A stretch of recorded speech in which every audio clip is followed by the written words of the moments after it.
জিয়া উদ্যানে সাবেক প্রধানমন্ত্রী ও বিএনপি চেয়ারপারসন বেগম খালেদা জিয়ার কবর জিয়ারত করেছেন তার পুত্রবধূ শারমিলা রহমান ও তারেক রহমানের মেয়ে জাইমা রহমান সহ পরিবারের সদস্যরা অংশ নেন দোয়া ও মোনাজাতে। এছাড়া রাষ্ট্রীয় শোকের শেষ দিনেও বেগম জিয়ার কবরে শ্রদ্ধা জানাচ্ছেন সর্বস্তরের মানুষ। লাখো জনতার শ্রদ্ধায় সিক্ত হয়ে জিয়া উদ্যানে স্বামীর কবরের পাশে চিরনিদ্রায় শায়িত বিএনপি চেয়ারপারসন বেগম খালেদা জিয়া। রাষ্ট্রীয় শোকের শেষ দিন শুক্রবার সকালে কবর জিয়ারত করতে আসেন পরিবারের সদস্যরা। ছিলেন ছোট পুত্রবধূ সৈয়দা শারমিলা রহমান, নাতনি জাইমা রহমান সহ পরিবারের অন্যান্য সদস্যরাও। এ সময় শোকাহত জাইমা রহমান পরিবারের সদস্যদের সাথে নিয়ে দোয়া ও মোনাজাতে অংশ নেন এবং খালেদা জিয়ার আত্মার মাগফিরাত কামনা করেন। গণতন্ত্রের প্রতীক আপসী নেত্রীর প্রতি শ্রদ্ধা জানাতে ঘন কুয়াশা আর শীত উপেক্ষা করেই এদিন সকাল থেকে জিয়া উদ্যানে আসেন বিএনপির নেতাকর্মীরা। ছিলেন বিভিন্ন শ্রেণী পেশার মানুষ। আমার ঠিকানা বাংলাদেশ, আমার ঠিকানা বাংলাদেশের মাটি এবং মানুষ। আমি বিদেশে যাব না, কিন্তু অনেকেই বিদেশে পালিয়ে গিয়েছে। দেশটির বেগম খালেদা জিয়া এই মাটি ছেড়ে যাননি। যতক্ষণ পর্যন্ত বেঁচে আছি বেগম খালেদা জিয়ার সেই যে আদর্শ দিয়ে গিয়েছেন আমরা ধারণ করে জীবনের শেষ দিন পর্যন্ত এটা কার্যকর করার জন্য আমরা চেষ্টা চালিয়ে যাব। তারা কবর জিয়ারত করার পাশাপাশি শ্রদ্ধা নিবেদন করেন। ছুটে আসেন ঢাকার বাইরে বিভিন্ন প্রান্তের মানুষও। তাদের কাছে বেগম খালেদা জিয়া যেন এক আবেগের নাম। আর আজকে আমি এখানে দোয়া করতে এসেছি। আমি ইন্নাত তয়না বলেছি, তারপর কুল হু আল্লাহু বলেছি। যে গত বৃহস্পতিবার বাংলাদেশের একটি ইতিহাসের সমাপ্তি হয়েছে, একটি মহাকালের সমাপ্তি হয়েছে। দেশমাতা এবং শহীদ প্রেসিডেন্ট জিয়াউর রহমানের জন্য সবাই দোয়া প্রার্থনা করে।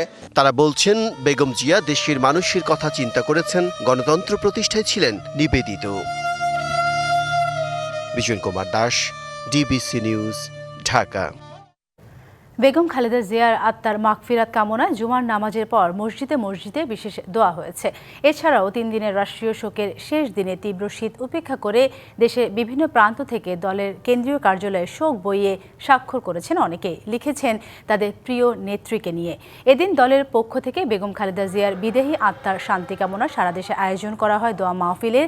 কেন্দ্রীয় কার্যালয়ের পাশাপাশি জুমার নামাজের পর বিএনপির আয়োজনে বিশেষ দোয়া হয় জাতীয় মসজিদ বায়তুল মোকাররমে। দোয়া করেন মসজিদের খতিব মাওলানা আব্দুল খালেক। বেগম খালেদা জিয়ার আত্মার শান্তি ও মাগফিরাত কামনার রাজধানীর পাশাপাশি সারা দেশে দোয়া ও মোনাজাত অনুষ্ঠিত হয়েছে। এসব দোয়া ও মোনাজাতে অংশ নেন নানা শ্রেণী পেশার মানুষ। জুমার নামাজের পর খুলনা টাউন হল মসজিদে বেগম খালেদা জিয়া ও শহীদ জিয়াউর রহমানের জন্য বিশেষ দোয়া করা হয়। চুয়াডাঙ্গা মডেল মসজিদে দোয়া অনুষ্ঠানে বেগম জিয়ার অবদান স্মরণ করে মাগফিরাত কামনা করা হয়। কুড়িগ্রামে বেগম খালেদা জিয়ার জন্য দোয়ার পাশাপাশি দেশ ও জাতির শান্তি, সমৃদ্ধি ও গণতন্ত্র পুনরুদ্ধারের জন্য বিশেষ মোনাজাত হয়। বেগম জিয়ার কবরে আজও শ্রদ্ধা জানাচ্ছেন সর্বস্তরের মানুষ। দর্শক, এই বিষয়ে আরও জানাতে জিয়া উদ্যান থেকে যোগ দিচ্ছেন সহকর্মী হাসিব পান্থ। হাসিব, আমরা দেখেছি লাখো জনতার শ্রদ্ধায় সিক্ত হয়েছেন বেগম খালেদা জিয়া এবং চন্দ্রিমা উদ্যান জনসাধারণের জন্য খুলে দেওয়ার পর থেকে হাজারো মানুষ আসছেন তাকে শ্রদ্ধা জানাতে, তার কবর জিয়ারত করছেন। কি বলছেন তার কবরে শ্রদ্ধা জানাতে আসা মানুষজন? সাথী, সকাল থেকে কিন্তু আসলে এখানে মানুষের পদচারণা যেমনটি ছিল, মানুষের ভিড় যেমনটি ছিল, বিশেষ করে জনসাধারণ যদি বলি, সাধারণ মানুষেরা যারা, তারা কিন্তু আসলে যেহেতু জিয়া উদ্যানের এই প্রবেশ দ্বারটি খুলে দেওয়া হয়েছে গতদিনই, তারপর থেকেই নেতাকর্মী থেকে শুরু করে দূর দূরান্ত থেকে ছুটে আসছে মানুষ। আমার পাশে যদি আমি একটু দেখাই, ঠিক আমার এই ডান পাশের চিত্রটি, নানা জায়গা থেকে কিন্তু ছুটে আসছেন এবং তারা বিশেষ করে যে তাদের যেই শ্রদ্ধাঞ্জলি বিশেষ করে বিভিন্ন দল থেকেই আসেন। আজও কিন্তু এসেছেন দলের বিশেষ করে জুম্মার নামাজের পরবর্তীতে দুপুরবেলা মির্জা আব্বাস তিনি এসেছিলেন, আব্দুল সালাম তিনিও এসেছিলেন, সাইফুল ইসলাম নীরব, বিএনপির নেতাকর্মী যারা রয়েছেন, শীর্ষ নেতাকর্মী তারা এসেছেন এবং কবর জিয়ারত করছেন। তাদের শেষ স্মৃতিটুকু তারা মনে করার চেষ্টা করছিলেন। আমরা কথা বলছিলাম তাদের সঙ্গে, যে আসলে তারা বলছিলেন যে বিশেষ করে তারেক রহমান দেশে আসলেন, আসার পরবর্তীতে এই মুহূর্তে এমন ভাবে আসলে বেগম খালেদা জিয়ার যে মৃত্যুটি হয়েছে তার কোনোভাবে তারা মেনে নিতে পারছেন না। তারা চিন্তা করছেন তিনি হয়তোবা বেঁচে আছেন, তবে তার মৃত্যুতে তারা গভীর শোক পালন করছেন। এবং সাধারণ মানুষ যারা, তারা অনেকে আছে অরাজনৈতিক, তারা বেগম খালেদা জিয়াকে ভালোবেসে এবং তার যেই আপসহীন, তার যেই নেতৃত্ব তারা দেখেছেন, সেই নেতৃত্বের জায়গা থেকে কিন্তু তারা তাকে ভালোবেসে এখানে তার সমাধিস্থল তারা পরিদর্শন করতে আসছেন, কবর জিয়ারত করছেন। যেহেতু আজ শুক্রবার ছুটির দিন সাথী, সেই জন্য কিন্তু আসলে মানুষের ভিড় আরও বাড়ছে, বিশেষ করে দুপুরে নামাজের পর কিন্তু ভিড় সংখ্যা আরও বেড়ে গিয়েছে এবং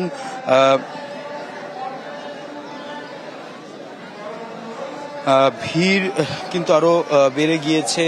আর যারা বিভিন্ন দল থেকে আসছেন, ফুলের তোড়া নিয়ে আসছেন, শ্রদ্ধাঞ্জলি জানাচ্ছেন। কিছুক্ষণ আগে মামুনুল হক তিনিও এসেছিলেন এবং বেগম খালেদা জিয়ার কবরে তিনি শ্রদ্ধাঞ্জলি দেওয়া থেকে শুরু করে বিশেষ করে তার এখানে যেই অনেকক্ষণ যাবত তিনি দোয়া করেছেন। এছাড়াও সাধারণ মানুষেরা বিশেষ করে বাংলাদেশের নানা প্রান্ত থেকে কিন্তু তারা ছুটে আসছেন। অনেকে জানাজায় অংশ নিতে পারেননি, তবে জানাজায় অংশ নিতে না পারলেও কিন্তু তারা দূর দূরান্ত থেকে আসছেন এবং একটিবার তারা আসলে বেগম খালেদা জিয়ার কবর তারা পরিদর্শন করছেন এবং দেখছেন। অনেকে আহাজারি করছেন, স্মৃতিচারণ করছেন দূর দূরান্ত থেকে যারা আসছেন। বিশেষ করে আজ যেহেতু জুম্মার দিন, জুম্মার নামাজের পরবর্তীতে কিন্তু আসলে ঢল নেমেছে। গতানুগতিক আমরা যেমনটি আমার সহকর্মীরা দেখাচ্ছিলেন যে আসলে সবকিছু মিলিয়ে যে সকাল থেকে লোক যেমন আসছিল ঠিক তেমনই কিন্তু আসলে তার থেকে কিন্তু আসলে বেশি, বিশেষ করে দুপুরের পর কিন্তু এখন আরো লোক আসছেন এবং